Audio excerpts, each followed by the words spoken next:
Aldcombe, Haywards Heath, Wivelsfield, Burgess Hill, Essex, Preston Park, and Brighton.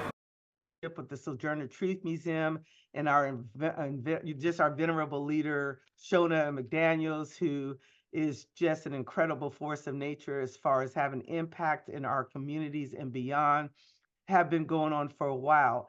Just so you know, they record these sessions and they're sent out to a large audience.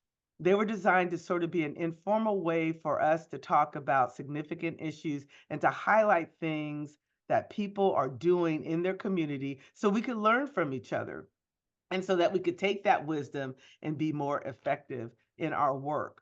But I wanted to stop right now and very quickly do a quick meditation so you can ground yourself. I'm going to put on this song. It actually expresses how I feel on this day. And as you're hearing this song, I am going to ask you to do just a few simple things.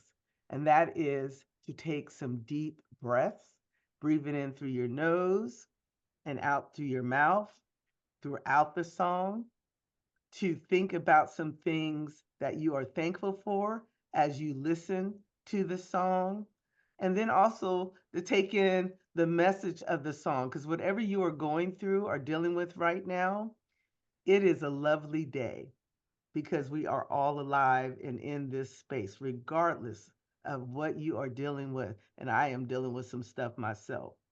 So I'm going to put this on. I probably won't play the whole thing, but it's so that you allow yourselves to be present, to breathe, and just to ground yourselves a bit. So I'm going to share this with you. I'm going to share my screen with you. And I, again, just want to say to you all, I'm so honored that you are here with us on this morning as we talk about looking at some systemic change. I see also my incredible Yolo County, amazing working in our city offices. Jenny Tan is here. I'm just so honored that she has joined us for this. And I want to thank you all again for being here too. Thank you for joining us. Really appreciate your presence here. I want to thank you all again for taking the time out of your schedule. So I'm going to jump right into some things. Typically we have informal discussion, but we are going to be going over some formal presentation today also. So if you bear with me, I'm going to share my screen. And again, I want to thank you for being here and all that you are doing. These connections that have come through this project are so critical and so important. Again, we're working in partnership. I'm Sandy Holman, and I'm from Yolo County and Sacramento. I consider Northern California my home because I grew up in Sacramento, lived there for 20 years, and then I've been here in Yolo County for 40 years. And my work is local, regional, and national. Our writings and work is beyond also. And it's just been an honor to learn from all the people out in the communities, my elders, my ancestors, the actual work from research and academia. I've been a big fan of the Sojourner Truth African Heritage Museum because they make things come alive. And again, as Alpha was mentioning with Liza, they offer these listening sessions. This is my last one for them. We did a special series, but they will still be happening every Tuesday. And I really encourage you to come back and join them. They actually have a survey that they've asked people to do. And because a couple of you who are on this thing have to leave, I am going to ask you if you would scan I asked Alpha to put the survey in the link, the one that she. Sandy, the survey is already in the chat. And I also okay, perfect. For those of you that are not able to scan with your cell phones. Yes. But we'd like for you to take this survey. Thank you. Yes, please. While we're doing this, it really helps us, as you know, grantors want to know and get data and information. We should also want data and information so that we know that what we're doing is actually being efficient and working. So I want to encourage you to click on that survey. If you can't do it now, do it later. It really helps as they apply for additional funding. All of you know this. I don't have to tell you the importance of data. Want to let you know a couple fun things that are coming up this summer. We have the Banana Festival, which is happening on August 17th and the 18th in Sacramento, hosted by the Sojourner Truth Museum.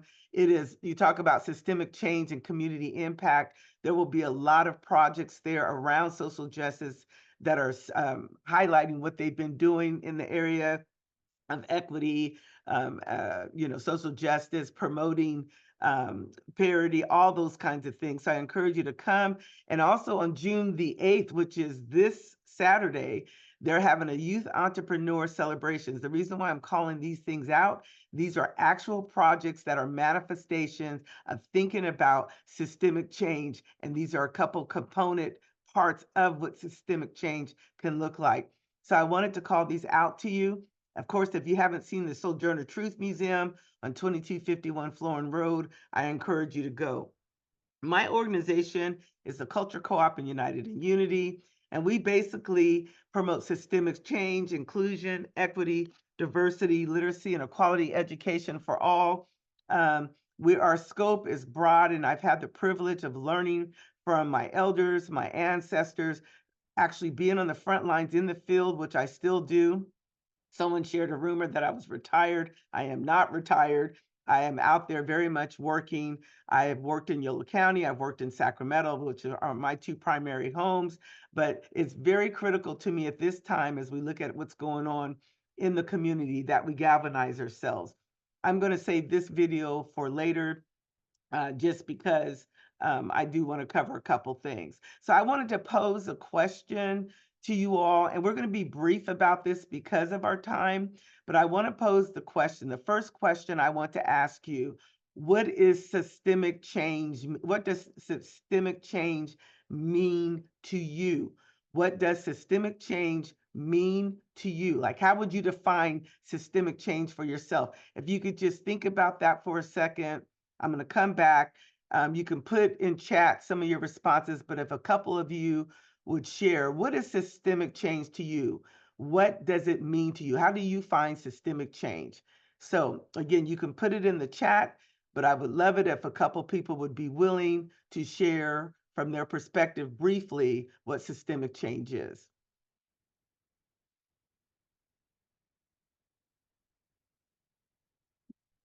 Because in order to, plant systemic change, to do systemic change, we have to have a sense of what it is. And there's a variety of definitions, but anyone want to give a shot at sharing what they think systemic change is? And this is not like a test or anything. You don't have to worry about being wrong or right, because it's a little bit of everything that all of you would probably say. I can say a little bit of my perspective. Please do. In my perspective, systemic change is changing the systems, the infrastructures, and really getting to the roots of all of the issues that we're fighting socially. So if we're fighting these systems as a social, as a community level, there's only so much we can do because the systems are set up to maintain this, to grow it, and to make it even more powerful so that as much as we do as a community, we're hitting that wall.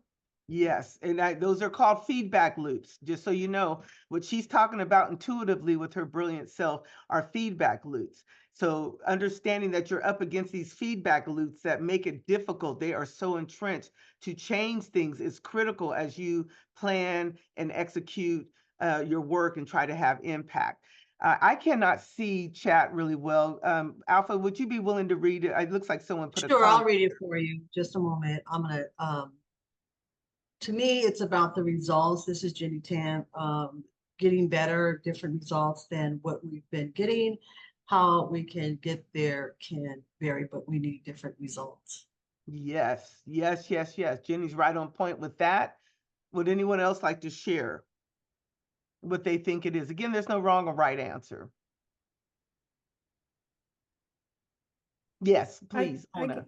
Yeah, I guess I would say, to me, this isn't a complete answer, but the first step of systemic change is getting people who are who have the power to change the systems to acknowledge that the system can be improved. Yes, I love it. I love it. So you all are pointing out aspects of systemic change that are important to acknowledge, and they are definitely a part of systemic change. Can I ask you another question? What do you feel you need to learn more of personally to feel comfortable facilitating, discussing, and impacting your community when it comes to systemic change or historical isms?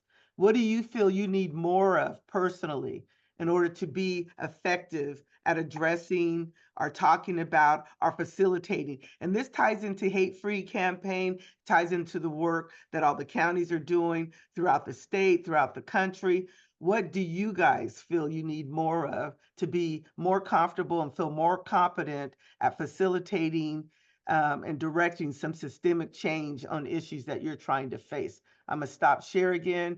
Is there anyone who's willing to share and willing to give their insight onto that?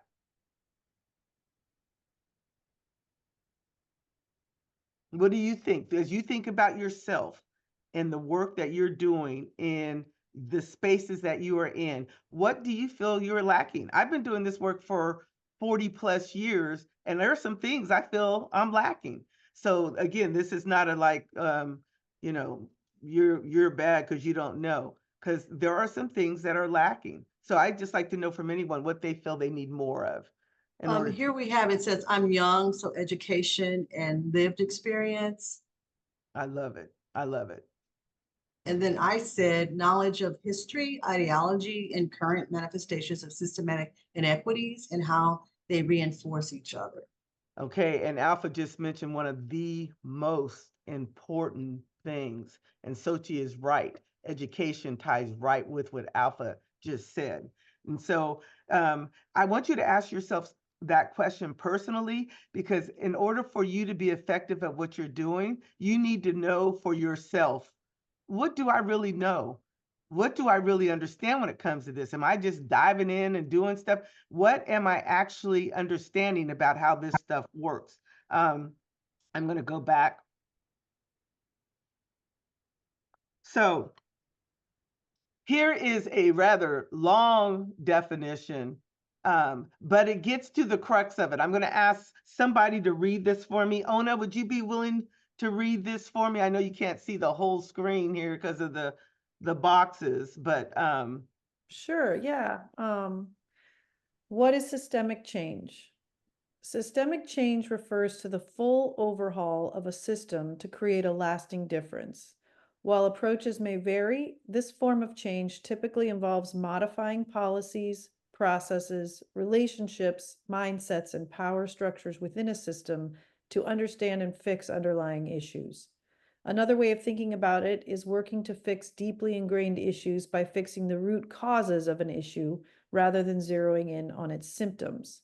All in all, the goal of systemic change is to create a lasting impact by adjusting the core elements that form the system.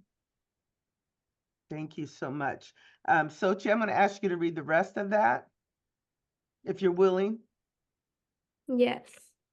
The form of change is critical because it offers society a way to solve big, important problems, think social, economic, and environmental issues, and systemic racism by addressing their root causes. In other words, it offers government entities and organizations a way to understand and mitigate ingrained patterns within systems that create barriers for underrepresented communities. So this is really important to understand because most people are doing symptom change. They're not doing systemic change. Most of our efforts, even though they are amazing, incredible, and wonderful, are not systemic change. They are symptom change. And symptom change still has some merit in that you're making people feel better. When they're with you in your spaces and you're doing your projects with them, they feel hope and maybe motivated, inspired to do some change, but that tends to be transitory. When they're not in your space, when they're not being exposed to your programming, that goes away because it's not dealing with core root issues, it's dealing with symptoms. Does that make sense to everyone? That makes sense. I'm going to read to Demetrius. A system change must include a safe space to make mistakes that learn by doing mindset, to challenge the status quo without being overly concerned with polarizing our political structures, at the same time, the freedom of thought without boundaries, but with respect. Demetrius is right on point, and I want to challenge and say again, not only do we need safe spaces, we need brave spaces, because in safe spaces, there's the premise that everyone should be comfortable and not, feel guilty or not hurt. And though we don't want those things to happen, when you're dealing with the kind of hot topic issues that we are, and we're dealing with ingrained historical injustice and so forth, emotions are going to come up, feelings are going to come up. And so we want to have brave spaces which embolden people to feel like they can share their truth and their hurt and their pain, which may sometimes make us feel guilty, which will often make us feel uncomfortable, but it doesn't mean we're horrible people. So I say safe and brave, and everything that he just said is right on point. So when you're looking at systemic change, you're looking at funding practices, systems change, shifting the funding paradigm. For example, most grantors give to institutions, academic institutions, other big structures who are not in the communities often that are being impacted by the very things that are happening to people that they're trying to change. You're looking at decolonization in the mind and in the way that we are. You're looking at impact investing, like making sure your investments of time, resources, talent, and so forth are actually directed and having an impact. Participatory grant making. The way it works now is most grantors, they meet with people who are supposed experts and so forth, and then they send down to us what we're supposed to do and how we're supposed to do it. And that is just not a good way to go about this. Grant making needs to be ground up, from the ground up, participatory with the people who live in those communities. And I can go on, but we're talking about wanting to make systemic change. A critical component of systems change is honoring the expertise of local leaders who are working closest to the problem. A lot of you are doing that, which is lovely. And those are the people who are designing programs that need to co-create solutions with the people in their community. So it's going to require a sort of a liberation of sorts, liberating ourselves to empower ourselves to learn and to partner and to do all the things that we need to do.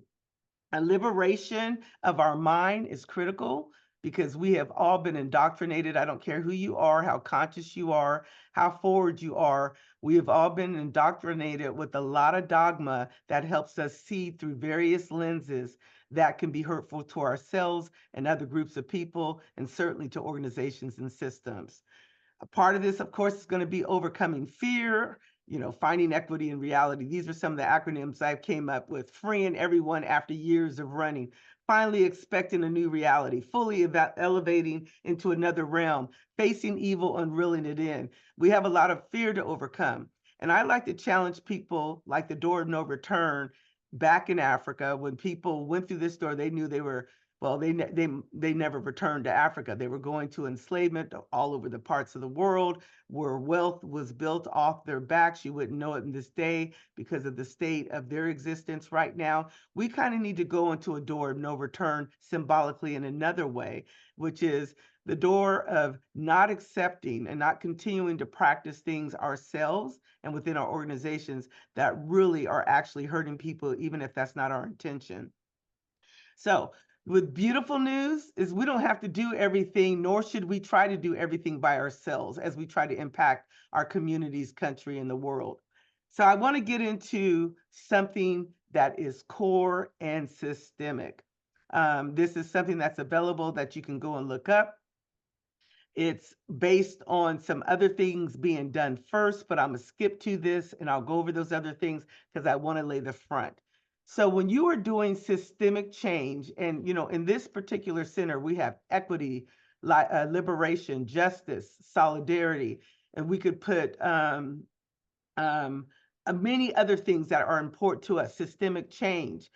There are various roles that people play.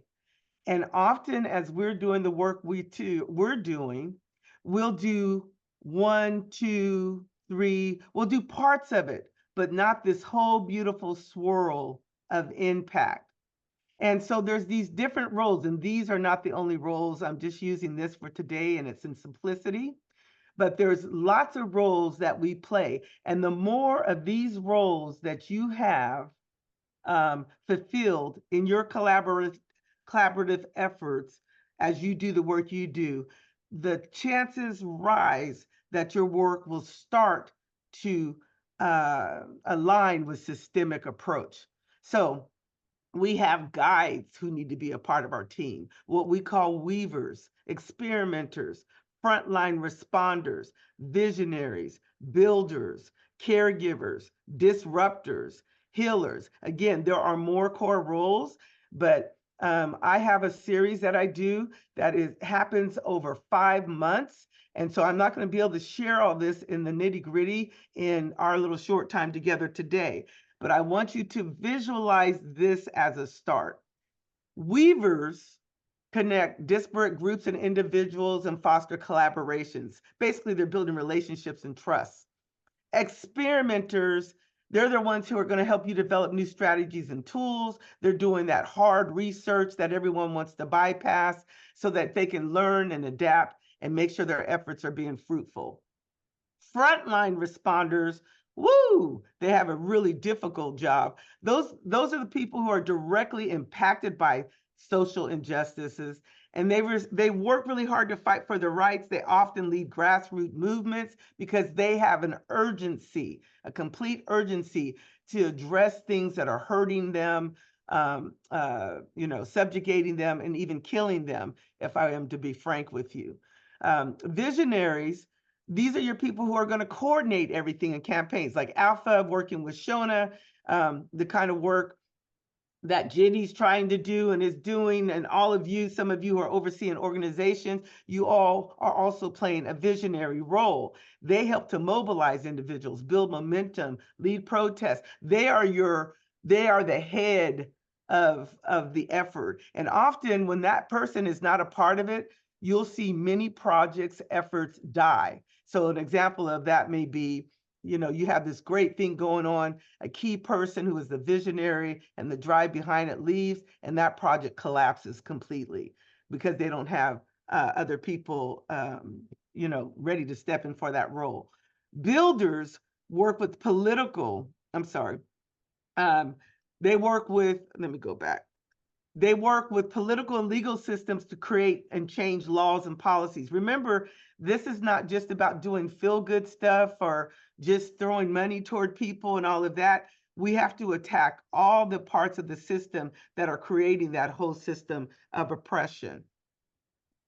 Caregivers, they're the ones who are supporting the change efforts. As we all know in doing this work, it is difficult to do. You need people who can bring finances in. You need people who can help us learn how to take care of our health and ourselves. You need people who can help us to network and get the word out. I mean, caregivers are critical, and most of us tend to have a lot of that inside ourselves to making things go forward. Disruptors, and this is one that scares a lot of people, and it should not. Disruptors are those people who are using non-violent methods to challenge injustices directly. They use civil disobedience, protests, sit-ins, and other forms of direct action.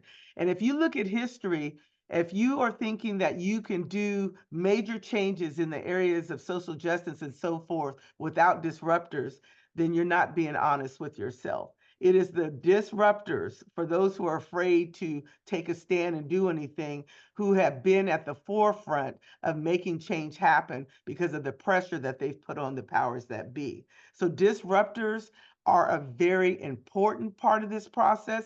You have to take turns. In fact, I believe that it should be the younger people being the disruptors, because as we age, the risk to yourself and your health become more substantial. And I do still believe that we as older people have a key role in this area too.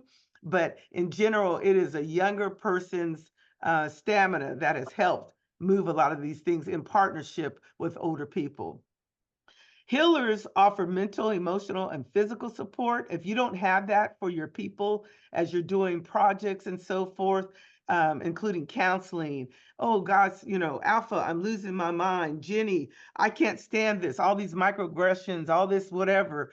If you don't have the healers in your approach, then you're also going to be challenged because people are going to burn out and get sick and in many cases give up. And then storytellers use various mediums, including journalism, social media, the arts, a lot of the things we're all doing currently as a part of this grant and beyond to inspire action and change and create narrative that gets people to think. Guides raise awareness, and I know I'm going through this very quickly, but I want you to see the system. This is a basic system one. If we were going over other sessions, I would take you much deeper, but this is the level 1 system kind of thing that you need to have in place. Guides raise awareness, provide education, develop the knowledge and skills of their communities. They create spaces for critical dialogue. So we're creating an ecosystem. As you think about systemic change, the goal is to create an ecosystem which you are a part of and identify what your role is. So for example, if I went back to this little grid here, and you looked at it, which one speaks to you the most as far as who you are and what you do? Are you a builder? Are you a disruptor? Are you a healer, a storyteller? Are you a guide? Are you a visionary? Which one speaks the most to you? I'm going to go to here again, let you look briefly at the definitions, but I'm going to stop for a second and I want to ask that question. Which one of those systems, when you could, again, the center is, we're talking about change, social justice, addressing historical isms. Which one spoke to you the most? If you had to choose one for yourself, because I know they overlap, how would you identify anyone? Put it in the chat or please speak out. Which one resonated with you the most? I feel like I'm in all of them right now. Okay, I love it. I love it. Is there one But that I'm plays gonna really think about it, which one I should maybe hone into, maybe a few of them. Yes. And it is important because the reality is things are not static and we've stepped into different roles over time in this. But when you're working as a part of a collaborative, it's nice to know what your primary role is so that we can make sure the whole system is addressed. Because if you're trying to do it all, you are not going to be able to sustain that. You're going to wind up ill and sick and you're going to burn out. Does that make sense to you guys? Do you understand? Yes. I think yeah, I think we all are there. You know what I mean? With that, with every step. The only step I'm looking at, Sandy, is the disruptor, because sometimes I call them provocateurs, and they show up to be provocateurs. They show up intentionally to disrupt. Yeah. Yes. So there's a difference between people who are showing up to be disruptive or provocateurs in a way that's nefarious to the goal of what is trying to be accomplished. And just so you know, an example of that is when there were all these protests after George Floyd passed, and there were people from outside communities coming in who did not care about what the people were protesting about, but were doing things to cause problems so that people would look poorly on those protesters. So Alpha is actually calling out something that's really important to acknowledge is that particular thing. So you cannot have a system that's going to be efficient if you also do not have a way to identify people who are intentionally trying to sabotage your efforts. Okay. Is there anyone else who can identify like a primary one that's mostly them, if they had to choose a primary one?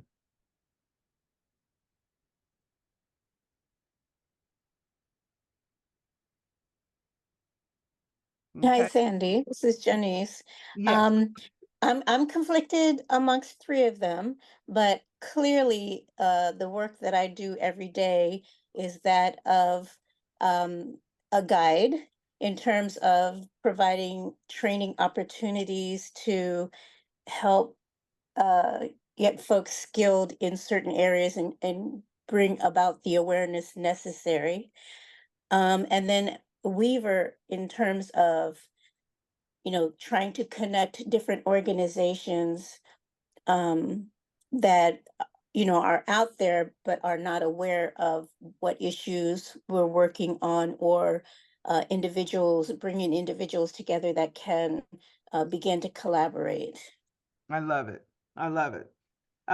So I want to challenge all of us, and again, we are speaking to the choir a bit, but we need to be more nuanced with ourselves to really think about, as you think about your team that you're currently on, who is primarily filling those particular roles. We know we have that overlap, but who is primarily um, filling which role? And are you meeting to strategize collectively over those roles and what's going to happen as you move forward, whether it's hate-free or whatever the work it is that you are doing?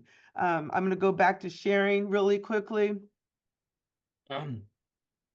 So when you start to identify what your primary role is, you do two things automatically. One, you narrow the chances of burning out and trying to be all things to all people. And two, you give yourself the opportunity, if you're an experimenter, for example, to become an expert experimenter, because you're not trying to be spread thin over all these other categories as you do systemic change. If you're a builder mostly, yes, we all do a little of all of it.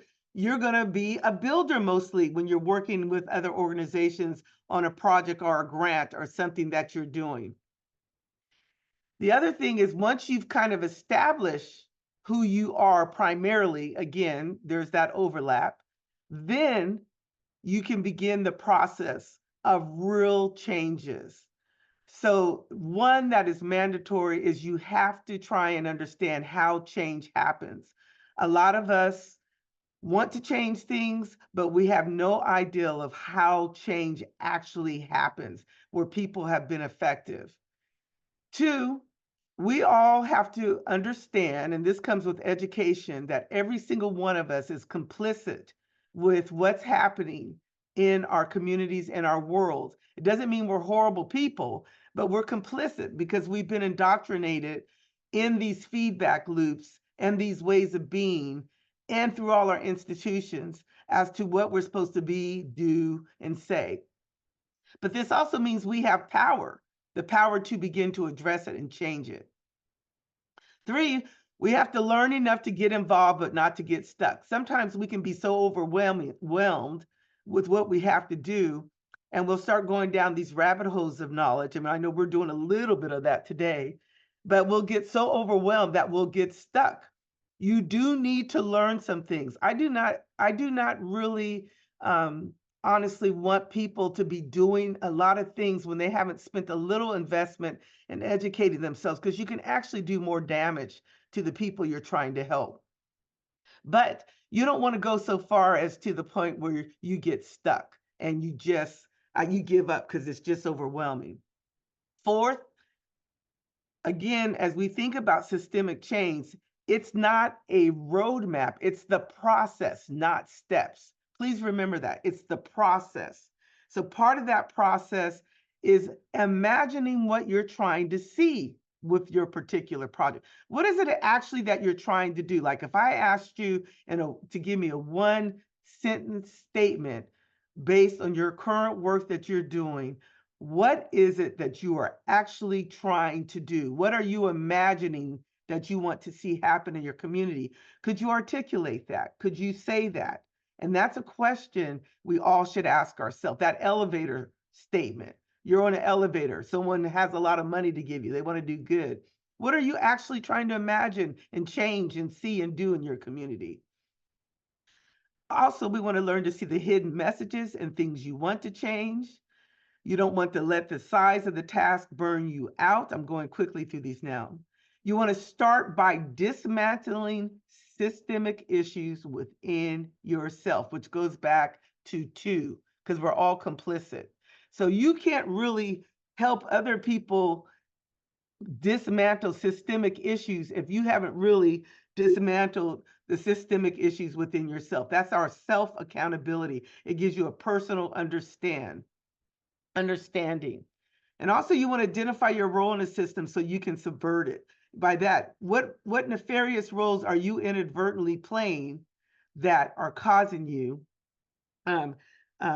to be a part of the problem, and how can you stop it? Of course, a part of this process is grieving what we cannot change personally. There's wars going all over the world. There are people starving by the millions, and so forth. I'm not going to be able to change all of that. And so sometimes it can feel like whatever we're doing is disappointing and not enough. But that's the quickest way to walk towards giving up. And so we need to give ourselves time to grieve and acknowledge that I can't stop what's going on in Somalia necessarily by myself. I can't stop what's happening in Gaza. I can't stop what's happening in Latin America, and so forth. Those are huge, huge problems. However, after allowing yourself to grieve that, you can and should focus on the things you can change. And remember always, you cannot do change alone. So you have to tap into a community. So it takes 6 conditions that need to be addressed together in order to effectively make systems change. Policies. If what you're doing is not addressing policies, your own, as far as how you're running your projects and stuff, is it really efficient? Is it fair? Do your people feel empowered? Can they really speak up and tell you the truth when they don't like something? Are you creating rules and so forth? Are your grantors creating rules and so forth that are prohibitive to getting good work done? So you've got to examine policies within organizations, within yourself, within the work you're doing even currently. Practices. You have to address practices. If your practice is to basically just tell everyone that what they need to do and they have to do it, or you sit at a table and say, we're empowering you with what you need to do to make a difference, but then you micromanage and you're constantly telling people that they're wrong. You are inadvertently maybe creating a system that's working against itself. You also have to look at resource flows. Where's the money coming from and who is it really going to? Who is getting the preponderance of the money? Are you getting money that maybe should go to someone else? Or are you using the money in ways that really is going to impact the people that you're trying to serve the most? Are grantors forcing you to work in a box that's not a part of what you're trying to do? Or worse, you know that does not work. So that has to be examined. Then you're going to look at relationships and connections, power dynamics, and mental models, which basically are talking about ideology. So what is important to understand is the first 3 are structural change. By addressing the first 3, you are talking about structural, systemic change. In other words, you're not just doing things that feel good. Oh, we did this beautiful thing and the kids loved it and all that. That's all great and wonderful, but it's not going to change the structures. In fact, when you move on or retire, unless someone has the mindset like you, they're going to be starting from letter A again. You want structural change. This is where most programming, by the way, is failing. They are not really doing anything structurally. It's all beautiful icing on the cake. Icing has a purpose. It tastes good, but it will only go so far. Relationships and connections and power dynamics are relationship change. So this is important because it's talking about the relationships and trust we need to build and the things that need to happen between our teams and between the communities that we're trying to serve. Who really has the power? If we're saying we're empowering our youth, but they can't make any of the decisions, they don't get to take on leadership roles, they don't get to step up and be sent to those places where they can learn from their ancestors, elders, trainings, and so forth. Are we really operating from empowering power dynamic? I would say no. And the connections that we need to make. Are we doing things that's going to really connect them? Are we just coming in and doing something and leaving, but not really making a connection so we can do deeper work? This is important. And then last, mental models are beliefs or ideology which are transformative change. So we can do all we want to do. I'll just give you the simple example. We can do all that we want to do. And if our ideology truly is different, in other words, I had someone say to me recently, "Oh, Sandy, I really want fair rights for women. I want them to have control over their body. And oh my gosh, I feel so awful for Black people." She goes, I would just hate being Black, the amount that you guys have to go through. And this person went on, and brown people, she's talking about people of color in general. And she says, and I'm doing everything that I can. And I just kind of asked, are you going to vote? And she said, yes, I'm voting for Trump. Now, I'm not making a judgment against anyone, but if that person was checking their ideology and checking what he has stood for in the past, because this can be, it works on both parties, by the way. You have good and bad in both, but you cannot say that you are in alignment with those goals. Well, you can say it, but it will not be the truth that you are in alignment with certain goals if you're talking about social justice and equity, and have that be your action point. I'm just trying to make a point to you that that ideology is important. If you want to work and impact youth, but you hate young people, that's not going to work. If you want to serve people of color, but you have no people of color on your group or on your team, that is not going to work. And too many people are doing that as we speak. No team should be dressing diversity and not have some representatives from those communities on that team. That's one thing I am loving about Sojo. It is diverse and amazing, but not just in look, in practice. So I want to mention that again, because a lot of teams, the people who are mostly getting the money are dominant culture folks. I'm just going to be honest. I love all people. And they are administering the money and deciding who gets the money and who gets to be the one interfacing with a variety of different ethnicities, cultural backgrounds.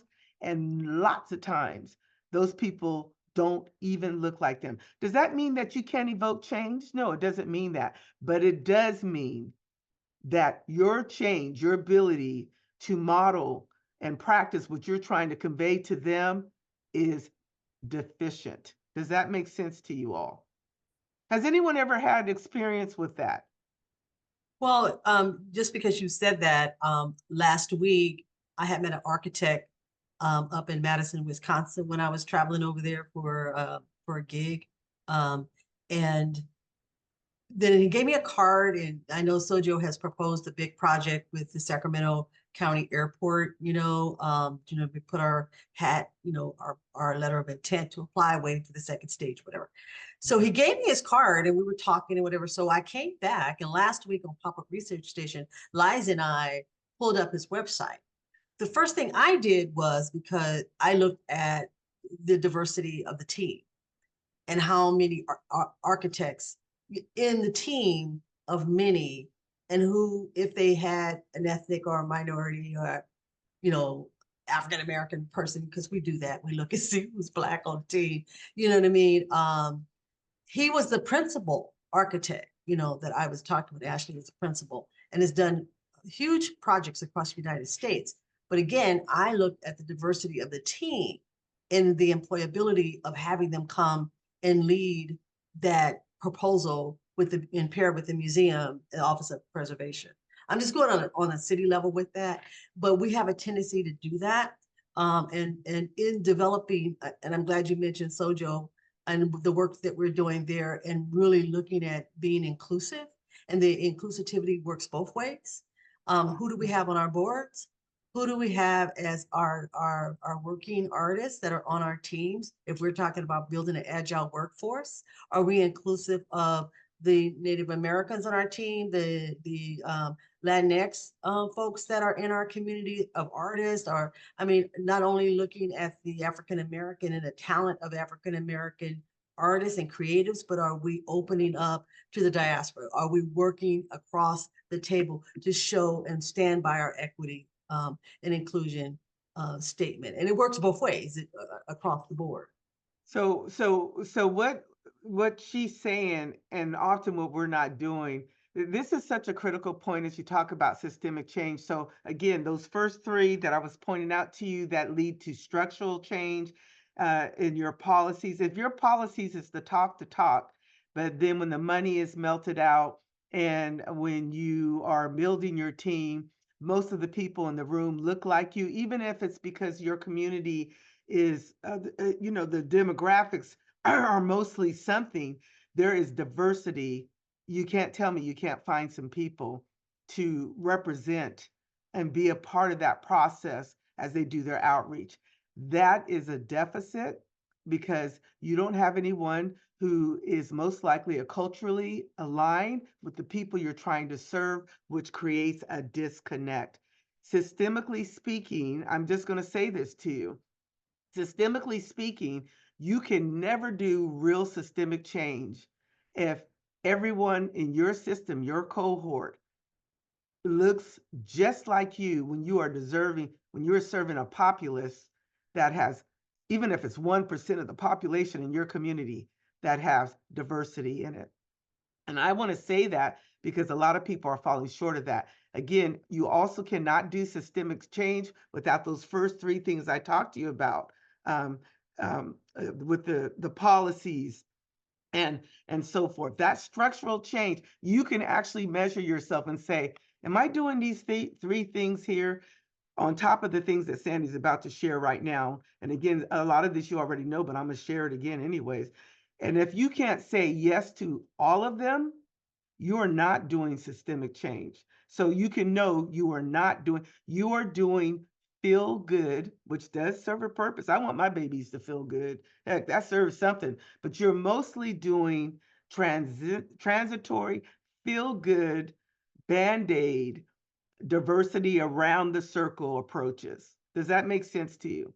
So you are doing something that when the money goes away, oops, your grant's gone, blah, it dies. Or, oops, when they leave your space and they're not with you, oops, it dies because there's no sustainable thing to keep it going. So you have to ask that question. And this is what I'm challenging organizations and people to do. And really I can't do in 2 hours what I do over weeks in trainings with people, is that you can actually give yourself a litmus test for systemic change versus band-aid approaches versus let's play diversity but not really change the status quo versus, oh, let's just make ourselves feel good like we're doing something. Let's just make ourselves feel good, so we can feel like we're doing something to assuage any guilt we may be having. So I'm going to go back to this. Yes, did someone have a question or comment before I go back? Okay. I So have just somebody. Uh, I'm sorry. go ahead. oh no, I just wanted to say thank you so much for what you've delivered today. It's amazing. I've been talking this very thing. It's almost like you're reading right out of my heart. So I Oh, appreciate what you're doing. I want to suggest the concept, and I wrote it in the tagline. Instead of sustainable, we use generative, because if we do generative, we can keep the wheel going and yes, it generates as we yes. move along the way. I think a lot of people are saying sustainable because so much has been damaged. But if we can create a circumstance where we're burying seeds that grows more, wild seeds that will just grow and keep building on its own, we can have a stealth mission that can't be touched. So I with that, love I just love what he said because and he's so right. People are actually compromising the words that they use because we're in such dire straits. Like for example, I never ever appreciate the word tolerate. Let's just at least get to a place we can tolerate each other. But people were doing that because they knew on the extreme ends they would never get people to think progeneratively or catalytically about change and love and respect and all of that. But he's very, very, very, very right. And I want to again say to all of you again, I really appreciate everything that we're all trying to do. I'm talking about myself also. I'm always looking at my little checklist and saying, Sandy, this is not systemic change. You're just doing this because you feel good. And sometimes we need to do that, and that's okay. But at least be honest about what you're doing. Or, oh, I'm a part of this initiative, or I'm a part of this program. No, is this going to fizzle when the money goes away? Sandy, you know, you've been here long enough. Yes, this is going to fizzle. I'm not talking about what we're doing. I'm hoping that's not the case. But this, in 90% of the cases, is what's happening. Or let's look like we look right. Let's start a campaign. And, you know, we do more work looking pretty, saying all the right things, saying all the speeches, while the kids and communities and so forth are still suffering. That is not acceptable. And so that litmus test for yourself, in general, I don't like litmus tests, but this one I do like. Asking those questions to yourself is critical if you're serious about systemic change. And again, you don't have to do this all by yourself. So policies, looking at your policies, and I'm not talking other people's policies. You need to look at them too. Look at your policies. Policies includes your mores, your values, the way you're going to implement what you're doing, the representation of different people, ethnic people in your community, the distribution of money, that's the resource flow. What are your practices going to be? Oh, we're only going to call them in for special trainings and stuff, and then we're going to take pictures and look at our diversity, but behind the scenes, what one group is primarily the beneficiaries of everything that's happening. That is not structural change. That is not systemic change. And again, those relationships and connections, if you are in a situation where you don't have those first three, and by the way, there's more than three, but because we're not going to be able to go over them, I chose those three today. The relationships and connections even become more critical. Being honest about the fact that, you know what, we don't have reflections of the people in the power positions, are the ones who actually got the money, are the ones who are actually doing the work. So I need you to, to come in relationship with me. I remember I was a part of an organization where I took some of my money and paid someone because we were working with a group of people and not one of them was represented on the who got the funds. So I shared my funds to get them to come in relationship with me to impact their community. I felt really bad that that was the way that it was. So these things are a starting litmus test. This is actually not the hardcore one, because the hardcore one that I show people usually requires some front matter so that they can handle it when I show it to them, because people can take it very personal. But this is a good start for you to know. So just a few things you have to understand if you're serious about systemic change. Again, it's process, not steps. Like, I'm not going to give you a recipe. Do this, then do this, although I'm going to say some things that sound like that. It's a process. It's a vibe. It's a way of being, not just a bag of tricks. So if you want to really be serious about systemic change, you've got to put earnest time into understanding the origins of this country. Let's just start with this country. You need to have an understanding of eugenics. If you do not, please learn about eugenics. There is a lot of good resources out there. You need to have an understanding of that. You have to have an understanding of the key one, white supremacy, which our country was based on, supremacy ideology. And if you do not understand this, then most of the work that you are doing will only impact so far, because you don't know the nuanced things that are going to need to happen to plant those seeds that the brother was talking about. White supremacy is integrated into every facet of our globe, every institution, individuals, ways of being, structures, processes, and it is fueling catastrophic things to this day. You have got to understand white supremacy. And if we had the time, I would show you part of a documentary that we've done, The Cause of Darkness, that gives an overview of it, but we don't. But suffice it to say, anything that you can learn about this and how it has morphed and how it's impacting people today is critical. You also have to dropped understand. it in the chat. If somebody wants to take a look at that link on our cafe menu. What's that, Alpha? I'm sorry. A white supremacy culture info. Okay. I just dropped it in the chat if anybody wants to grab that link. Okay. Thank you. And Also, I will offer the white supremacy segment that we did with our documentary if people are interested. You also have to have an understanding of caste, eugenics, white supremacy, and I'm going to say what fuels capitalism. So I call them the 4 pillars. There's more, but the 4 pillars of understanding why we are seeing what we're seeing in this country and around the world.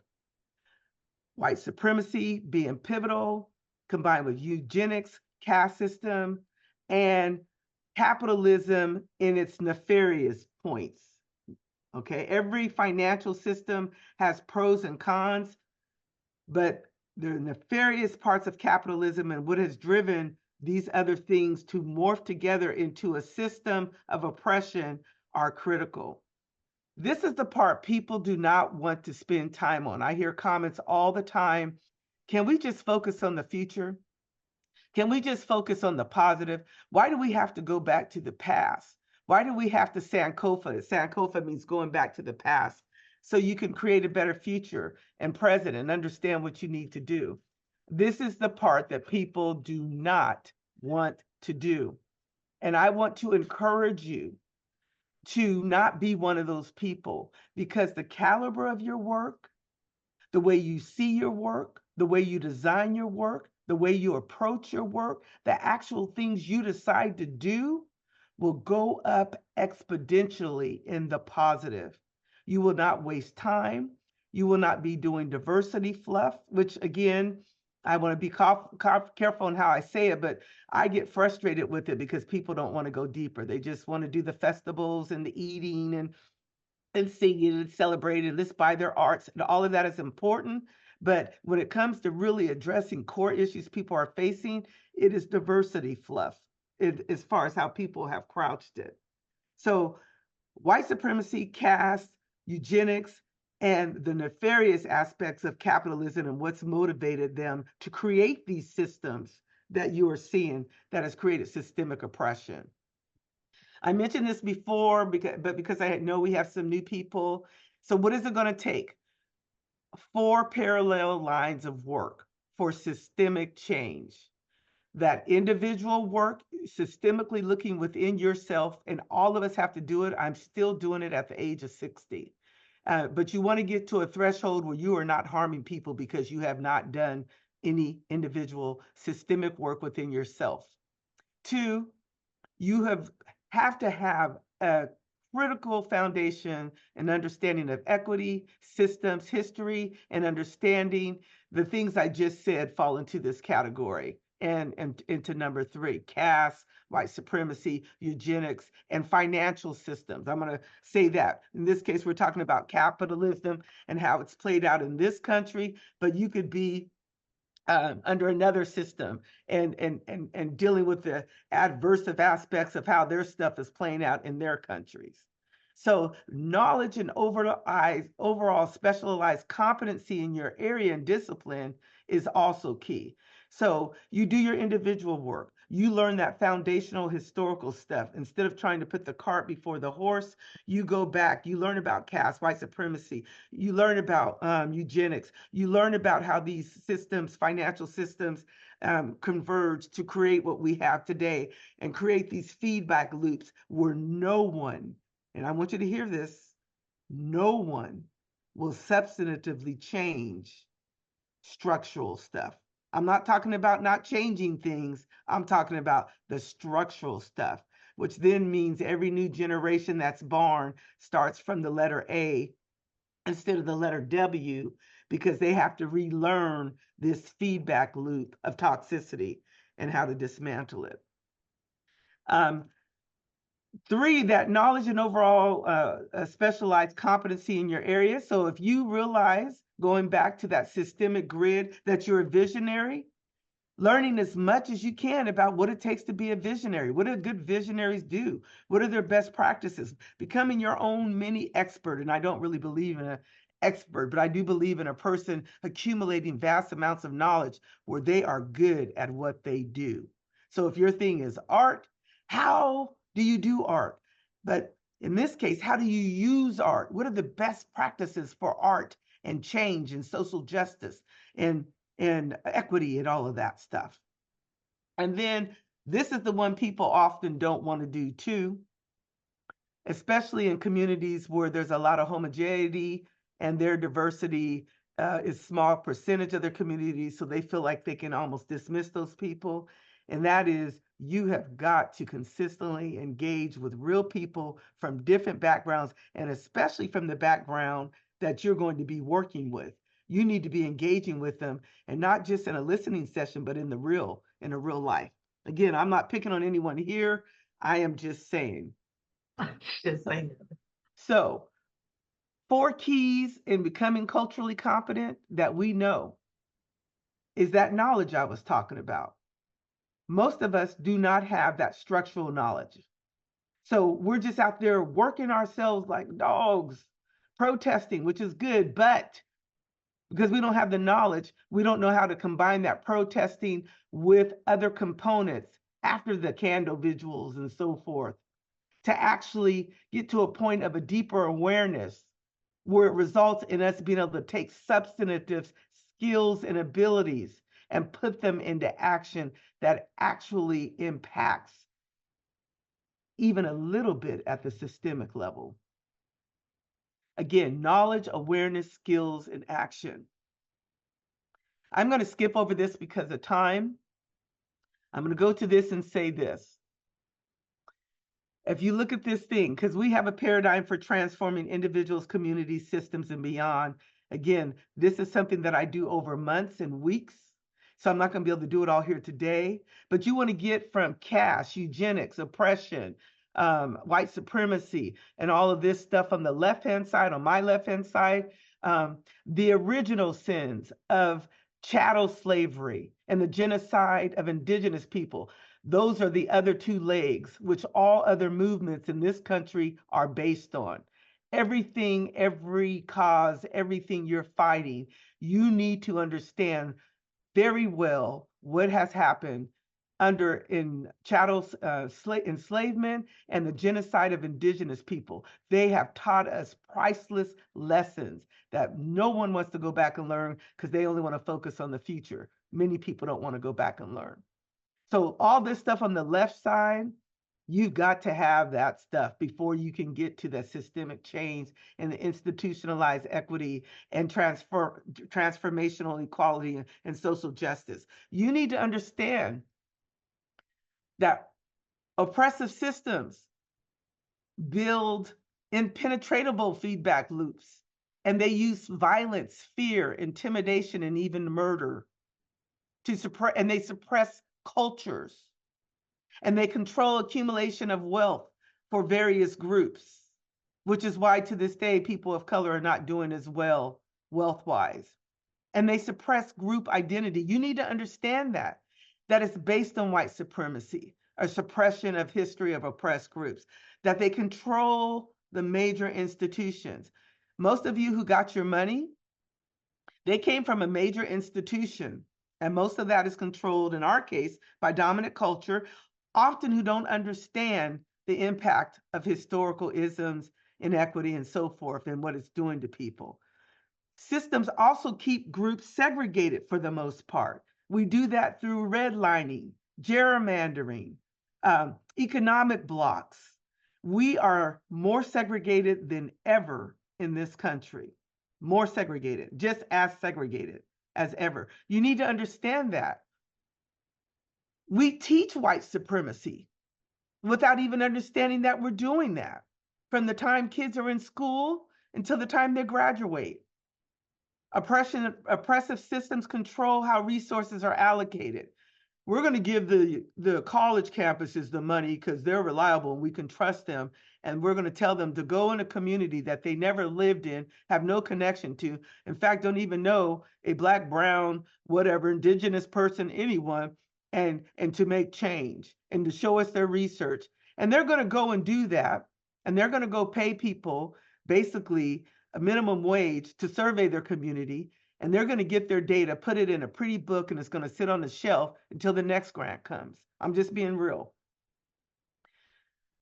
Oppressive systems use conquer and divide techniques. They control images of suppressed groups. So we all believe certain things about other groups because the images that have been shown.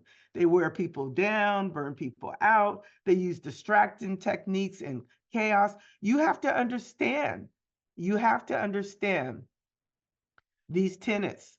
So again, we're talking about process. If you want to change a situation, a social issue, a community, organization in real and substantive ways, systemic ways, then you have got to do what I was talking about earlier.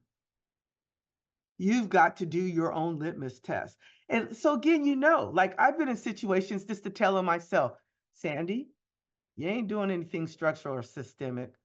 You're doing something to make yourself happy. You're doing this art project with these kids right here. Because when I really ask my hardcore questions, which I said I'm not going to bring up today, it's very clear that besides a happy experience on that day, which does count for something, long term, not so much. Because systemic change it builds on what you did before. It is a whole planning process based on research, best practices, and session A, then going to session B, and I'm saying that symbolically, then session C, and going deeper and deeper and connecting deeper and deeper with your community, seeing the same people on an ongoing basis. They get to know you. It is very systemic, and really calling out the flaws of what you're doing to the people you're trying to serve and asking for them to partner with you, truly partner. Money too. Money too. Any grant that I get that is not giving the constituents I'm supposed to change or help or empower some of that money, it's a flawed thing. I already know already. 90% of grants, by the way, are that way. I'm just going to be honest. 90%, the research shows that. They are flawed. So when you know this stuff, again, you can step back and say, well, let's see, do I know anything about eugenics?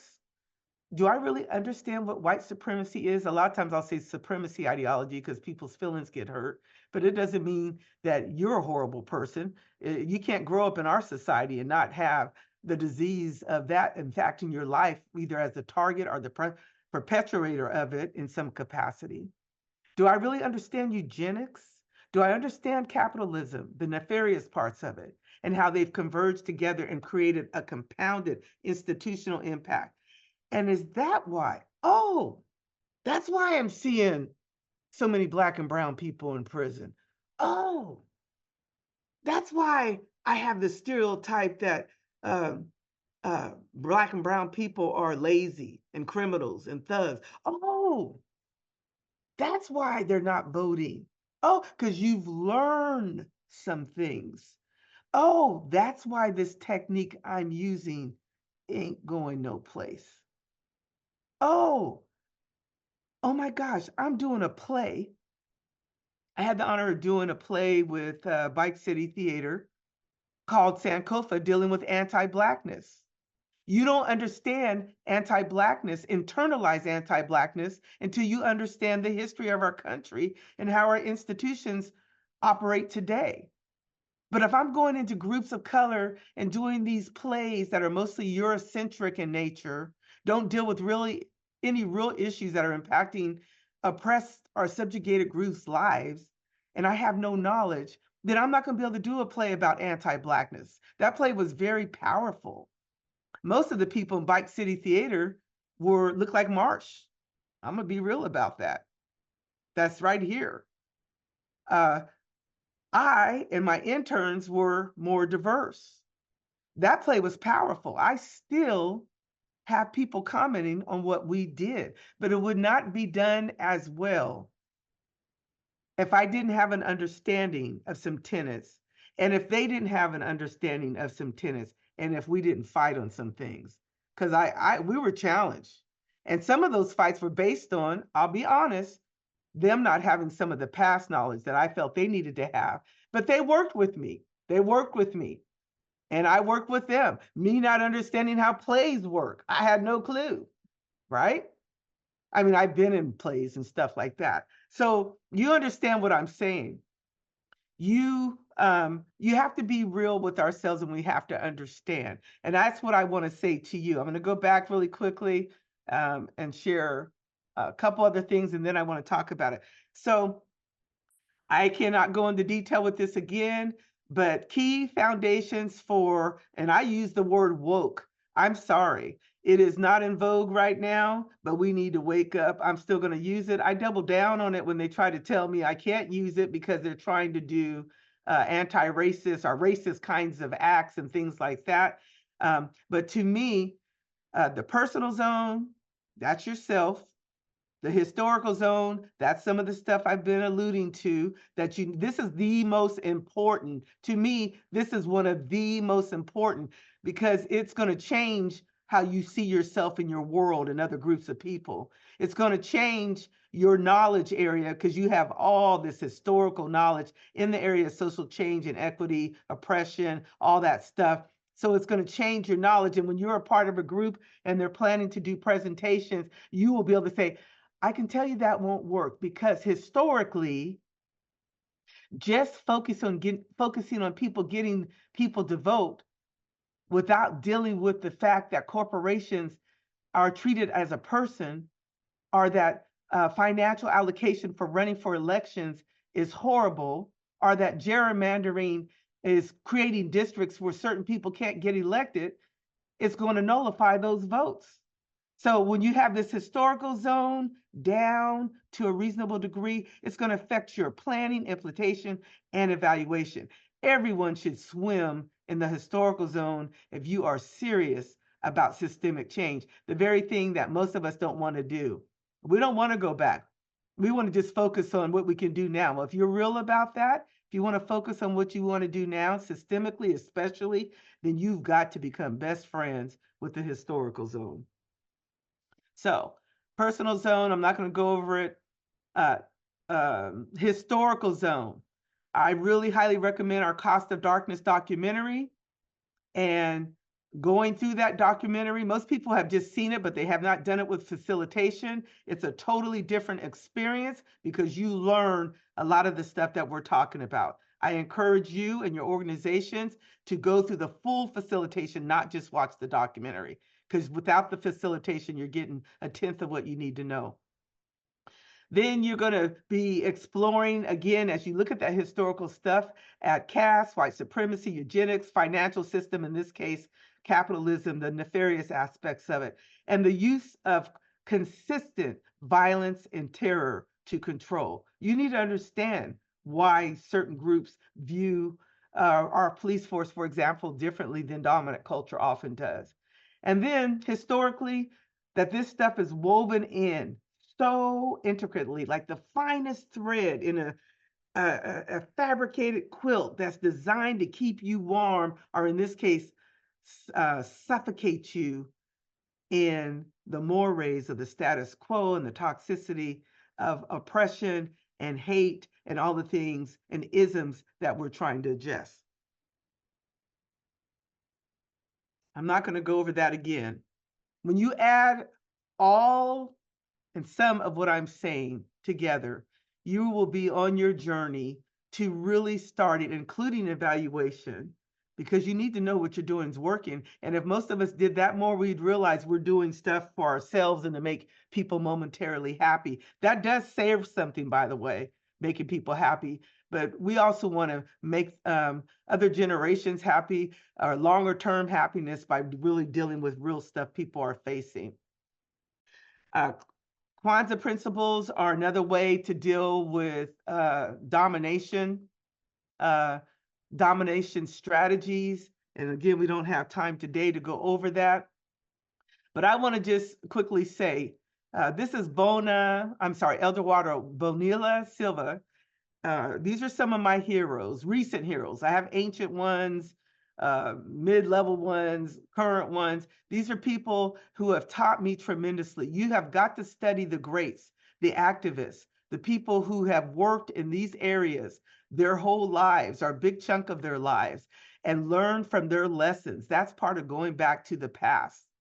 If you do that, then you can identify a goal or something you want to accomplish, hate-free, um, impacting social justice, using the arts and all that.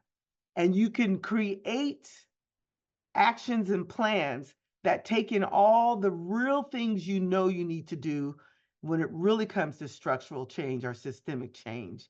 And you can do that. And then you can evaluate whether those things are really working, or did you leave something out? Or is there a part of, are we missing a weaver? Are we missing a builder? Are we missing a visionary, a disruptor in our system? What is it that we're missing that's making us just fall short? And then you can change up whatever is not working. I just want to show you this, and then we're going to end with just talking with each other very quickly. So this was the play I had the honor of doing with March. So March, and I'm sorry, Vice Theater and JR and Joseph Fletcher, they went through a lot of learning with me as interns to be able to get to the place where they felt comfortable doing something like this. They've always felt comfortable. But this play addressed anti-Blackness, which is just a small part of the system, but critical because it's keeping people from being their best selves. After we had little kids coming up to us who said they hated being Black, and they were proud to be African and have dark skin. That was amazing. Looking at this, and this is using the art to do something, but using this was based on years of work, and in this case, knowledge, and me drowning in the pool of historical understanding so that I could bring forth what I'm trying to do today.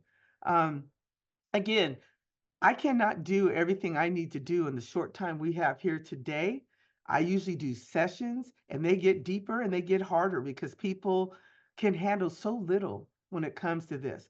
Most of us on a scale of 1 to 10, we're not going beyond level 3 in our efforts, whether we mean to or not, because we're not holding ourselves accountable. And I could say that.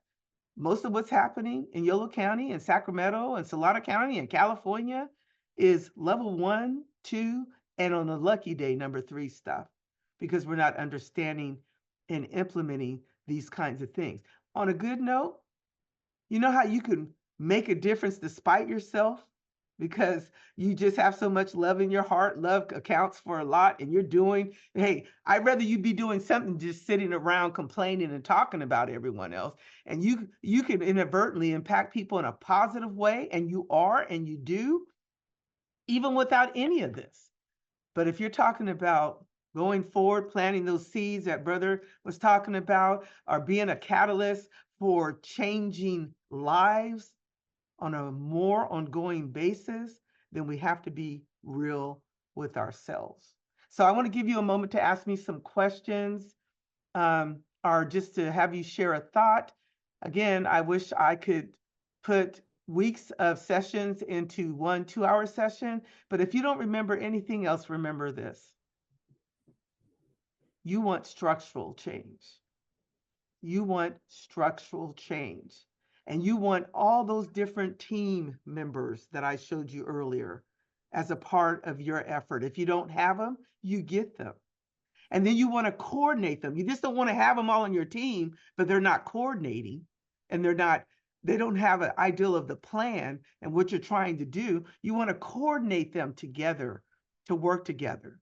And then you want to take them to a process, ideally, where they're learning historical stuff very quickly, because we can't wait and learn and then do anymore. We got to do this in parallel. So the first thing you should be doing is diving them into the deep pool of historical knowledge and key core tenets that they need to understand around caste, eugenics, white supremacy, capitalism, and its nefarious effects, the studying of indigenous and chattel enslavement, and that those are markers for everyone else. You want to at least start there. I guarantee you what you're doing And what you decide to do and how you do it will change. Now, when we do these sessions, we actually map these out toward the end. We map it out step by step, logical step. I can't do that today. I was going to try to pressure myself. I said, I can't do that today. But I wanted to at least connect with you and be real with you that most of what we're doing is not systemic change.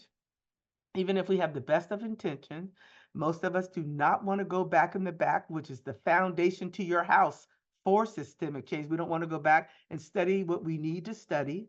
Most of us have no understanding of eugenics, no real understanding of caste, some understanding of white supremacy, but not in the ways that we need to know it, and hardly any understanding of the nefarious impact of capitalism. No, I'm not anti-capitalist. You could be a Marxist or something else. All of these systems have nefarious aspects of it, and you need to understand how they're converging together with institutions to create everything that we're seeing today in our communities and beyond, and the world. So any comments that I want to anyone? thank, first of all, we want to thank Sandy for her presentation today. Really deep. And I know she scanned the surface of a lot of information, and we'll probably try to have her back at another time so she can go in and do a deep dive and then take us through the mapping, and then, you know, we can report back. Some of you have projects, Capital Region Creative Corps projects that you have launched already. And I keep talking community survey. I keep putting it over there, but we tabulate that at the end, you know, of the month, because they want all this information. So make sure you guys scan that. But again, I'm going to give Sandy another hand clap for her presentation today. Thank you so much, Sandy. No, you're welcome. And please, again, the survey is so important because we do have to collect data. All of you understand the importance of that. If you would, in the link that she put that chat in, if you would do it, it really would mean the world to us. But very quickly, want to close out because I know we're going to be going off. Alpha, do we? Go ahead, Leanne. Ms. Leanna? Yes, I would love to share the recording of this with my Uniting for Racial Justice committee at church, and perhaps with the whole congregation at some point. Will it be possible? I see it's being recorded. Will this be available for me to look at it? Yes. Yeah. Liza will go back and not edit, but, you know, put our intro and our exit on, and it'll be available on our YouTube channel or Pop-Up Research Station. If you'd like to put your email in the chat, I can alert you and send you the direct link, but you can always check our YouTube channel, which I'll place in the chat. Yes, and I again want to say because this work is so passionate to me, and I've been doing it so long, and I've been taught by my elders, my ancestors, the communities themselves, more than in a school or institution, and also because I've spent most of my life in the historical zone and have had these things impact my family. I mean, it's also real for me. I am very committed to this issue, and if your organization would like to get and do real things, at least know what the real things are, even if you can't do them right away. At least know what you need to be doing. Some of the things, no one has all the answers, but I've learned a lot because I've sat on the footsteps or under masters, and I've experienced a lot of this stuff. And so I really want people's work to be, it's already tremendous, but I want it to really be more impactful in real ways for the communities that a lot of us are trying to serve and reach out to. So if you're interested, you can email me. They have my information. And also I encourage you all to learn about some of the things that Sojourner Truth Heritage Museum is doing. They were already doing a lot of the things that this grant was asking for them to do. So there's a lot of history there. And then your partnership and your wisdom that you all have to offer yourselves. So very quickly, does anyone want to say anything? Any comment at all? I definitely have comment number one on the Sojourner Truth Museum. We have so much work, and I'm down in the Bay Area, but I try my very best to when my back is not broke, to get you know, to get up there to Sacramento. But on the other end, you know, we have so much work and so much support that the Sojourner Truth Museum needs, and it being a museum that it is, it should be, you know, thriving off the charts. It should be known just as well, if not more. than the, African American Museum down in Los Angeles, the MOAD.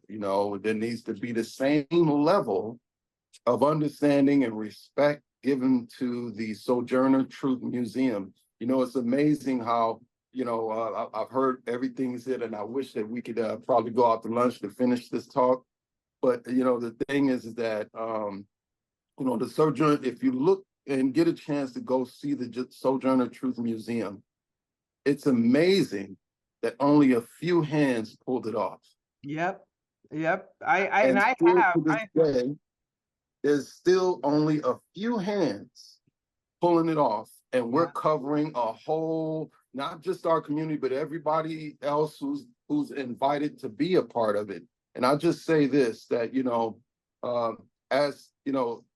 if we're going to really do things, we must understand the science of structures. Yes.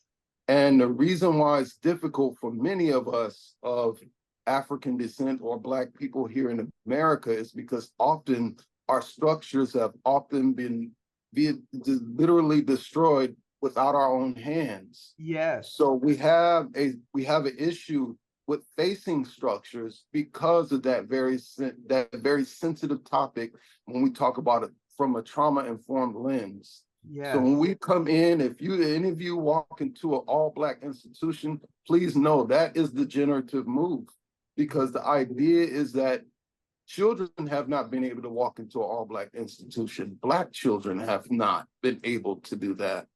And so we have a lot of work to do, not only just as the world, but as Black people in this country, from reparations to being able to keep things up in the public without it being defaced or or taken down or redlined out of the mark and black lined and all of those other things. I could talk all day, and I'm passionate because I love what you delivered today, and I would love to bring you here to San Francisco. So I'm trying to hold it.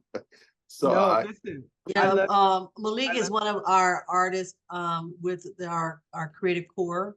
He's also part of the Capital Creative Core in San Francisco, big project that he's doing over there. Thank you again, Malik, for showing up and joining us today. Is it okay if we had a 1 couple minute. extra minutes? Is it okay? Sure, Liza. Liza, I Yes. just want to say something to because you know what you said makes my heart open up. People have no idea until they do some of what we were talking about today, as far as that historical zone, how difficult and how much this is shredding people apart. Yes, when you look at the bell curve, there are many people doing great despite all the toxicity and the hell they're going through. But the mass on the bell curve, they are being shredded by this stuff. And you can't become an empathetic and compassionate person unless you at least dive into the history zone and deal with any guilt that it may bring up, or sadness or tears, while people are actually experiencing it. You are right on point.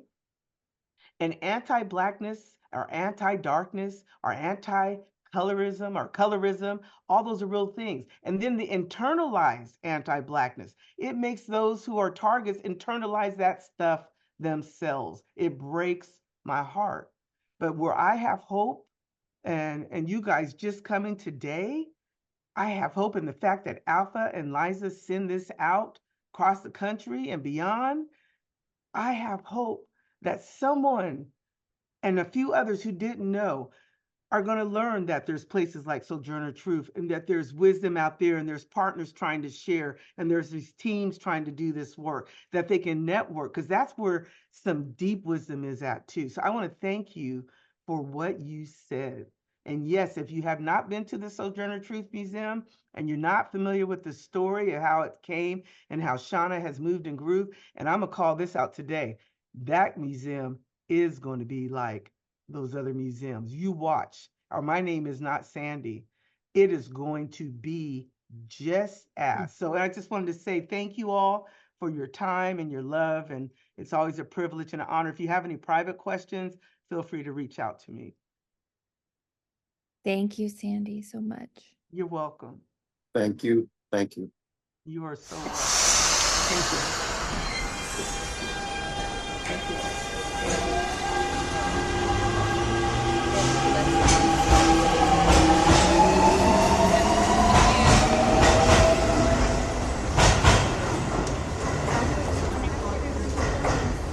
Next week. Hopefully you can hear them. Yeah, join us next week for every Tuesday. We're here at Pop-Up Research Station. If you're on Pacific Standard Time, it's 11 a.m. Bring your lunch with you for open discussion. Here in 1 o'clock in the afternoon here in Chicago, and on the East Coast 2 p.m. every Tuesday. Pop-Up Research Station. Candid conversations and whatever you bring to the table.